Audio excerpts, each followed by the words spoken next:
बिस्मिल्लाहिर्रहमानिर्रहीम। सवाल हुआ, नबी करीम सल्लल्लाहु अलैहि वसल्लम का नाम पाक सुनकर अंगूठे चूमना कैसा है।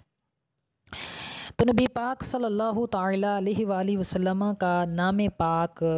चाहे आज़ान में सुना जाए चाहे वैसे सुना जाए, आपका नाम पाक सुनकर अंगूठे चूमना जायज़ और मुस्तहसन अमल है और अजर व सवाब का बाइस है। और अंगूठे चूमने से किसी को भी कतअन नहीं मना किया जाएगा, रोका नहीं जाएगा, क्योंकि अंगूठे चूमना सरकार दो जहां सल्लल्लाहु अलैहि वसल्लम की मोहब्बत की दलील है। और याद रखिए, अंगूठे चूमना कोई वाजिब नहीं है कि अगर कोई नहीं चूमेगा तो गुनहगार होगा,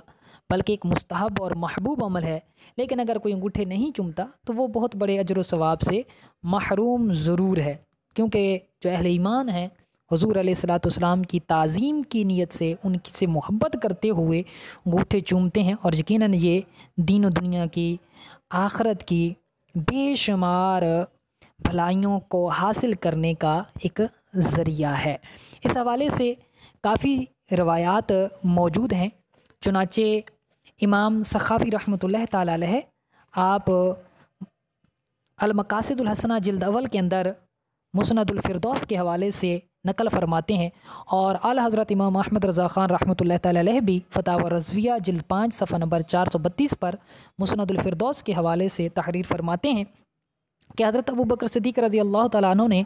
जब मुअज़्ज़िन को ये कहते सुना अशहदु अन्ना मुहम्मद रसूलुल्लाह, तो उन्होंने ऐसा ही कहा और अपनी शहादत की उंगलियां चूमकर आँखों से लगाईं। तो रसूलुल्लाह सल्लल्लाहु अलैहि वसल्लम ने फरमाया, मन फ़अला मिस्ला मा फ़अला खलीली फ़क़द हल्लत अलैहि शफ़ाअती, कि जिस तरह मेरे खलील ने किया है, जो ऐसा करेगा उसके लिए मेरी शफ़ाअत हलाल हो जाए। इसी तरह इमाम सखावी रहमतुल्लाह ताला अलैह ने अल-मकासिदुल हसना के अंदर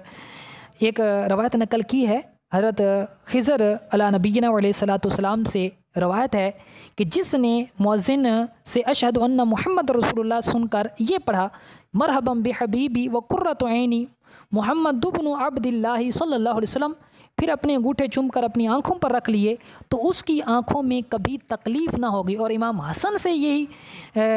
रवायत करते हुए फरमाते हैं कि जो इस तरह करेगा वो ना अंधा होगा और ना ही उसकी आंखें दुखेंगी। और इमाम सखावी रहमतुल्लाह ताला अलैह ने इस हवाले से और भी काफ़ी रवायात नकल फरमाई हैं। अब आइए कि कुछ लोग ऐसे हैं कि जो ख़ुद को हनफ़ी कहते हैं,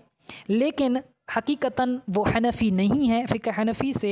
रूगर्दानी इख्तियार करते हैं, लेकिन फ़कत लोगों को धोखा देने के लिए कि हम भी हनफ़ी हैं।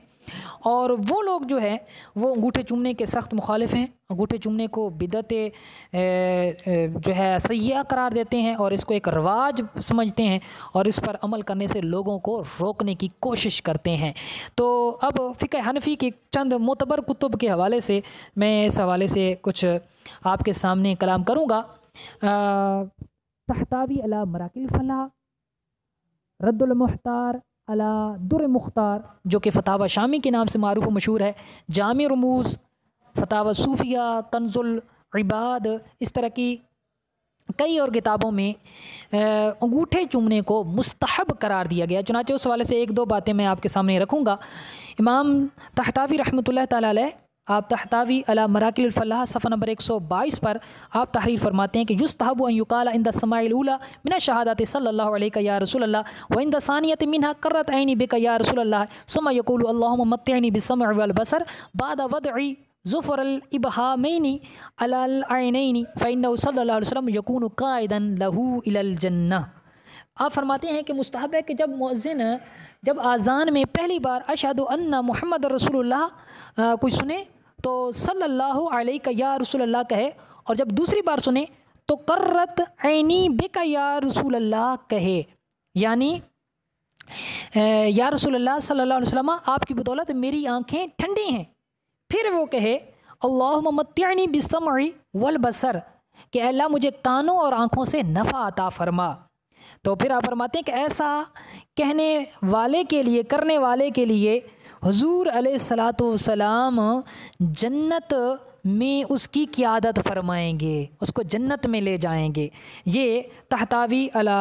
मराकिल फलाह के अंदर है। और इसी तरह की एक रवायत अल्लामा शामी रहमतुल्लाह ताला अलैह जिल्द अव्वल के अंदर आप फरमाते हैं कि मुस्तहब ये है कि जब पहली शहादत सुने तो कहे सल्लल्लाहु अलैहि या रसूल अल्लाह, और जब दूसरी सुने तो दोनों अंगूठे अपनी दोनों आँखों पर लगाने के बाद कहे कर्रतैनी बिका या रसूल अल्लाह, फिर ये कहे अल्लाहुम्मा मत्तिअनी बिस्समी वल बसर, तो हुज़ूर सल्लल्लाहु अलैहि वसल्लम जन्नत की तरफ उसके कायद होंगे, जैसा कि कंजुल इबाद और अल फतावा सूफिया में है। तो देखें, अब फ़िक़्ह हनफ़ी की एक मोतबर जो चंद कुतुब हैं उनके अंदर अंगूठे चूमने को मुस्तहब करार दिया गया। तो पता चला कि जो लोगों को मना करते हैं, ख़ुद को हनफ़ी कहने वाले लोगों को रोकने की कोशिश करते हैं, ऐसे लोग ख़ाइन हैं, दीन के अंदर अपनी मनमानी करके लोगों को गुमराह करने की कोशिश करते हैं और हुज़ूर अलैहिस्सलातु वस्सलाम की मोहब्बत लोगों के दिलों से दूर करना चाहते हैं। अब कुछ लोग ऐसे भी हैं कि जो इस तरह के शुकूक शुबहात पैदा करते हैं कि जनाब जिन रवायात से इस्तेदलाल किया जाता है कि अंगूठे चूमना मुस्तहब है और उसके लिए ये फजीलत है, वो सारी रवायात उनके बारे में तो फ़ुक़हा और मुहद्दिसीन ने लिखा है कि ये जो रवायात हैं वो सही नहीं हैं। तो अवाम ये समझती है कि शायद सही नहीं है, तो इसका क्या मतलब होता है कि वो गलत हैं या वो मन घड़त हैं, झूठी हैं। तो याद रखिए कि किसी भी रवायत के बारे में उलमा का ये फरमाना कि ये सही नहीं है, इससे ये लाजिम नहीं आता कि ये अहादीस घड़ी हुई हैं, झूठी हैं, मौजू हैं, बल्कि इस बात से तो ज़ईफ़ होना भी लाजिम नहीं आता, क्योंकि सही के नीचे दर्जा सही लिगैर ही का है, उसके बाद हसन लिज़ात ही का दर्जा है, उसके बाद हसन लिगैर ही का दर्जा है। तो जिस तरह सही दलील बनती है, इसी तरह उसके नीचे जो बकिया 3 किस्में आती हैं, सही लिगैर ही, हसन लिज़ात ही और हसन लिगैर ही, ये भी दलील बन सकती हैं। दूसरी बात यह है कि अगर हम बिलफर्ज मान लेते हैं कि अंगूठे चूमने के हवाले से जितनी भी रवायात हैं वो सब की सब ज़ईफ़ हैं, तो याद रखिए एक उसूल ये भी है कि ज़ईफ़ हदीस जो है वो कसरत तुरुक की वजह से हसन लिगैर ही बन जाती है। यानी एक से ज़्यादा जब हदीस की सनदें आ जाएँ तो वो हसन लिगैर ही बन जाती है, और हसन लिगैर ही भी बिल इत्तिफ़ाक़ दलील बन सकती है। और अगर बिलफर्ज कसरत तुरुक की वजह से भी कोई ये ना माने कि इसको तक़वियत मिली है, तब भी उलमा के अमल ने इसको तक़वियत दे दी है, क्योंकि ये भी उसूल है कि जिस हदीस ज़ईफ़ हदीस पर उलमा का अमल हो जाए तो उलमा का अमल भी उसको कवी बना देता है और दर्जा ज़ौफ़ से उसको तक़वियत मिल जाती है। और अगर बिलफ़र्ज़ ये भी मान लिया जाए कि कसरत तुरुक की वजह से और उलमा के अमल की वजह से इसको क़ुव्वत नहीं मिली, तब भी अंगूठे चूमने वाले मसले में इन ज़ईफ़ अहादीस को दलील बनाया जा सकता है, क्योंकि ये फ़ज़ाइल आमाल से है और फ़ज़ाइल आमाल में ज़ईफ़ हदीस भी बिल इजमा मकबूल होती है। चुनांचे इमाम नवी रहमतुल्लाह ताला अलैह किताबुल अज़कार के अंदर तहरीर फरमाते हैं कि मुहद्दिसीन और फ़ुक़हा उलमा ने फरमाया कि फ़ज़ाइल और नेक बात की तरग़ीब और बुरी बात से खौफ दिलाने में हदीस ज़ईफ़ पर अमल जायज़ व मुस्तहब है, जबकि मौजू ना हो, मन घड़त ना हो।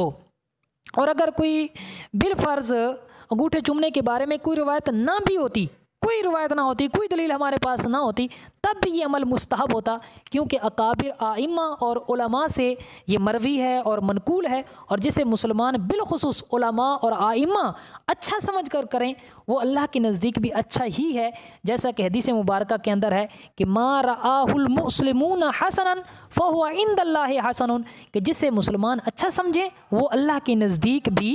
अच्छा होता है। और फिर अगर कोई ख़ास दलील ना भी हो, ये वाली दलील को भी ना लिया जाए, तो फिर ये कि शरीयत ने इसे मना नहीं किया, ये भी इसके जायज़ होने की सबसे बड़ी दलील है। चुनांचे सियासी तक हदीस मुबारका है, आका दो आलम सल्लल्लाहु अलैहि वसल्लम ने इरशाद फरमाया, अल हलालु मा अहल्लल्लाहु फ़ी किताबिही वल हरामु मा हर्रमल्लाहु फ़ी किताबिही व मा सकता अन्हु फ़हुवा मिमा अफ़ा अन्हु, कि हलाल वो है जिसे अल्लाह ताला ने अपनी किताब में हलाल करार दिया, और हराम वो है जिसे अल्लाह ताला ने अपनी किताब में हराम करार दिया, और जिससे खामोशी इख्तियार फरमाई है वो उसमें से जो तुम्हारे लिए मुआफ़ किया है, यानी उसके करने में कोई पकड़ नहीं है। तो लिहाजा अगर कोई अंगूठे चूमता है और इस हवाले से कोई रवायत ना भी मानी जाए, तो चूँकि शरीयत ने अंगूठे चूमने चूमने से, सरकार की मोहब्बत में, ताज़ीम में अंगूठे चूमने से मना नहीं किया, तो लिहाजा सरकार सल्लल्लाहु अलैहि वसल्लम की ताज़ीम और मोहब्बत की वजह से आपका नाम अक़दस सुनकर अंगूठे चूमकर आँखों से लगाना बिल्कुल जायज़ और मुस्तहसन अमल होगा और करने वाला अजर सवाब का बाइस बनेगा। और जो इसको नाजायज़ कहता है, इसको बिदअत सय्या कहता है, ऐसा शख्स ज़रूर गुनहगार होगा, चूँकि वो कुरान और हदीस पर, वो शरीयत पर इफ्तिरा और बहतान बांधने वाला है। वल्लाहु आलम व रसूलुहु आलम अज़्ज़ा वजल व सल्लल्लाहु अलैहि व आलिहि वसल्लम।